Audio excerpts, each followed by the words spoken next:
Brains. What is going on, everybody? Showing up the king, the one and only. And I know it's a surprise to be seeing me on Sunday.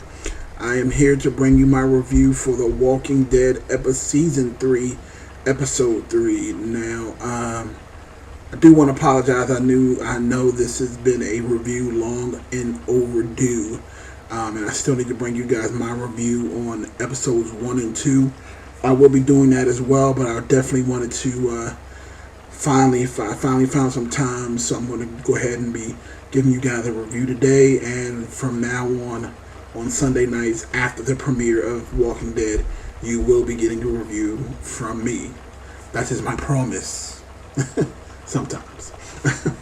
Alright, so for those of you who have watched my True Blood reviews in the past, you know the format. I'm going to go through the summary of the episodes, which will contain spoilers.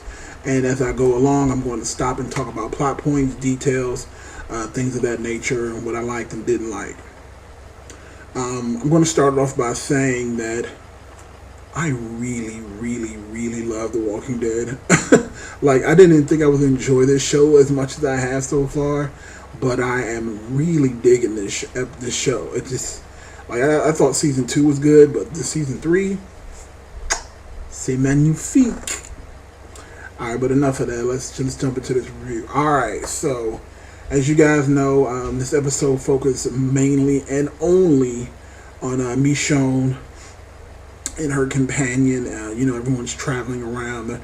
Rick and the group are off at the prison, getting their whole situation with Herschel together. So, we're sitting here with Michonne, her zombie cohorts, and I believe her name is Jessica. I think it's Jessica. I hope I didn't butcher her name. I can't remember her name right now, but I think it's Jessica. If it's not Jessica, let me know, guys. I know how you guys like to let me know. So they're together, and they notice there is a plane, a helicopter, that goes down in the brush ahead of time. So again, they know offhand we got to figure out what's going on, because honestly, I think that's the first thing I've seen in the air that wasn't an animal since this show started. And when I say this show, I mean the whole show, like the series. Like, this is the first time we've actually seen a plane that's actually airworthy. So they get to the crash and realize everyone on the plane is on the helicopter is dead. Before they were able to check the pilot, they do realize that someone else is coming up on the wreckage to find out what's going on. So they run off back into the brush to hide. And in doing so, these new guys show up, and they're clearing out the walkers that have followed them, and they heard the crash. And then what happens is we actually get the return of an old character now. For those of you who have not been familiar with The Walking Dead from Season 1, I don't think there's many of you out there, but at the beginning of Season 1, the group met up with Rick. Rick had Daryl's brother, essentially, who was a racist bastard. I mean, he was a racist bastard. He ended up getting himself locked up on the roof to a handcuff. Well, he got handcuffed and essentially ended up chopping off his own arm to get free. That was some episodes ago. We hadn't seen what happened to him at all. So he finally shows up and emerges from hell, I guess. I don't know where the hell he's been this entire time. We do find out eventually, but we didn't know where he was for season 1 or 2.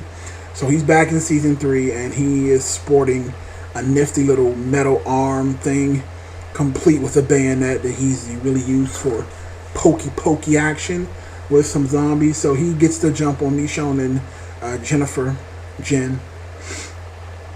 They drop their weapons, and they proceed to be taken back to this seemingly paradise.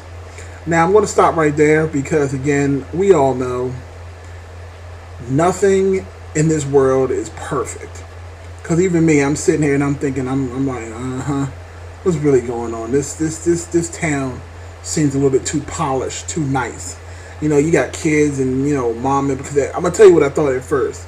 There's a movie called 28 Days Later, and it kind of follows the same premise, except it's not zombies. It's like infected. And there's a scene where the group is a guy and 2 girls. They stumble upon this military thing where they think they're safe, and the military guys just wanted to get hooked to the girls for sex purposes. And that's exactly what I thought this was about. I said, they're going to go back, they're going to wake up, and they're going to find out they're going to be like sex slaves or whatever the case may be. I totally thought that was going to happen. But I was wrong. Surprisingly, they were getting treatment. Jen was getting treatment for her disease or whatever had.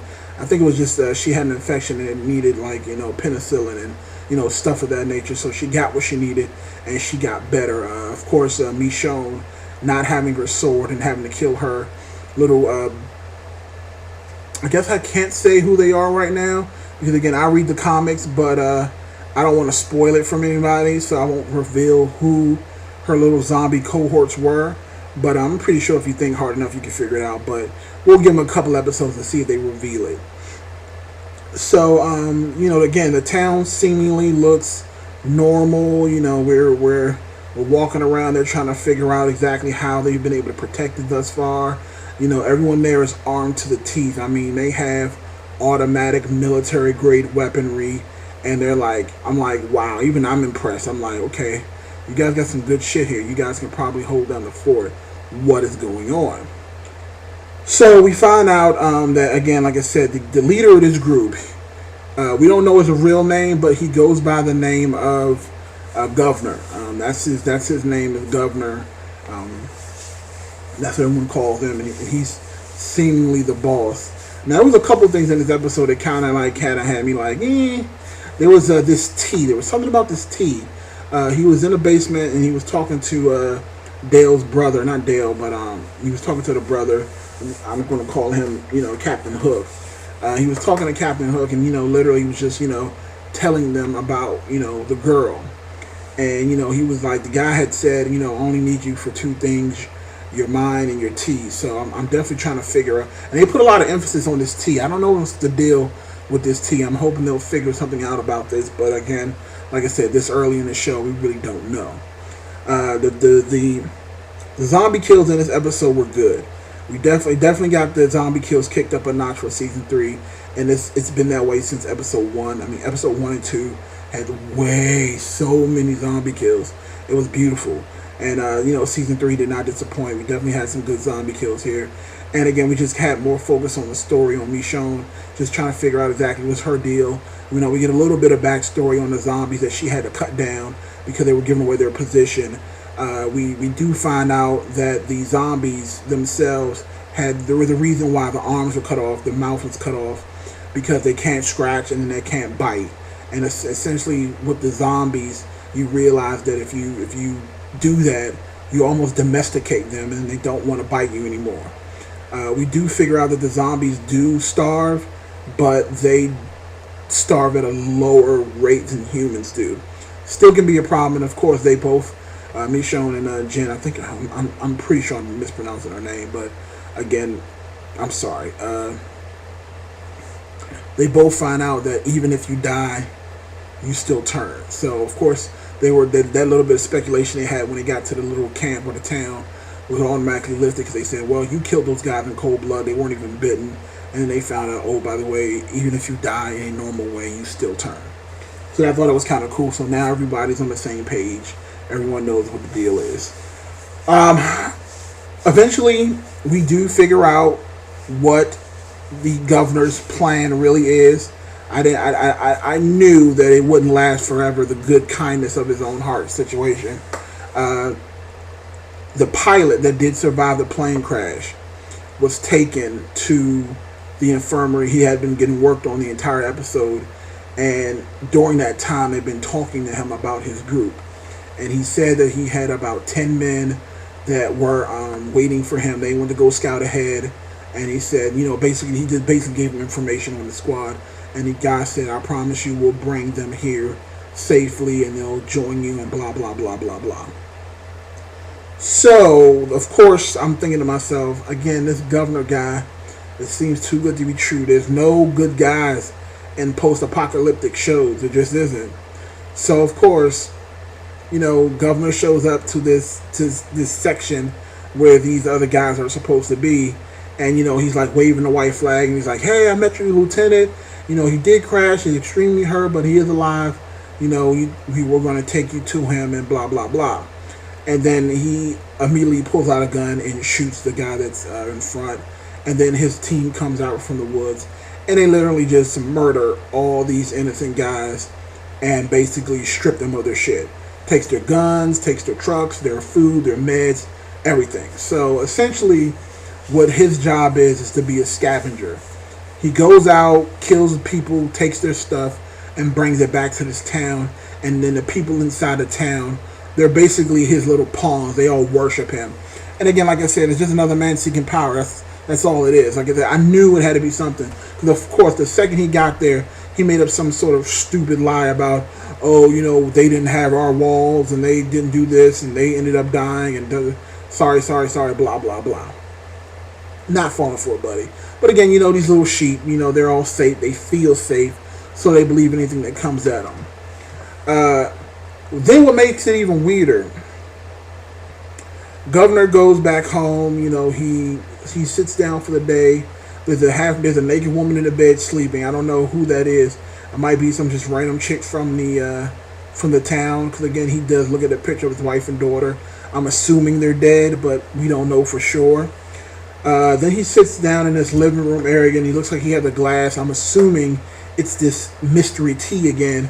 And he's looking at the wall, and on his wall is just a row of heads. And we don't know who majority of these heads are at all.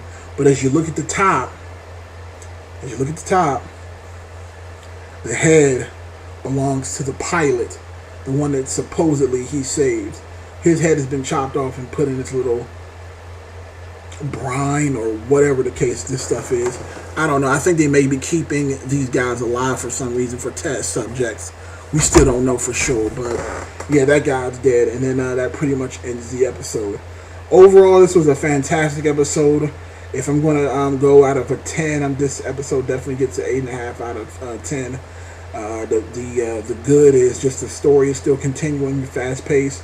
Love seeing the characters come back. Love seeing the first episode full with Michonne. Definitely like seeing Dale's brother come back. And that was another thing. They were asking about him an awful lot. Like, I understand the big brother looking for him, but then it looked like everybody else in the town was also interested in him. And we don't really know why at this point, so that'll be good to kind of figure that out as well. But like I said, overall, this episode was fantastic. This show is running full steam ahead, and I love every second of it. But you know what the time is. You know, it's time for us to get discussing. I want to know what your guys' thoughts on this episode was. Did you enjoy it as much as I did? Rate and comment in the section below. Thumbs up the video if you could. It is a fantastic help. It helps me keep providing quality videos to you guys. And of course, subscribe to my videos. You know, this is what I like to do. I also do a couple of anime things, but this is more on my adult side of things, where I like to talk about supernatural shows. I'm going to also start trying to review American Horror Story Asylum. If you guys have not been watching that show, please check it out. I know the first season was a little iffy, but I promise you, you will not be disappointed with the second season. I watched the other episode over the weekend with my wife. Lord have mercy, was it good, and it creeped me the fuck out. Like, just the different things they were showing, it was just like they I can't even talk about it. I'm gonna wait till I do the review on it, but it was a crazy ass episode. Look out for that one. Alright, this is Michonne the King, the one and only. You guys have a fantastic night and a great week.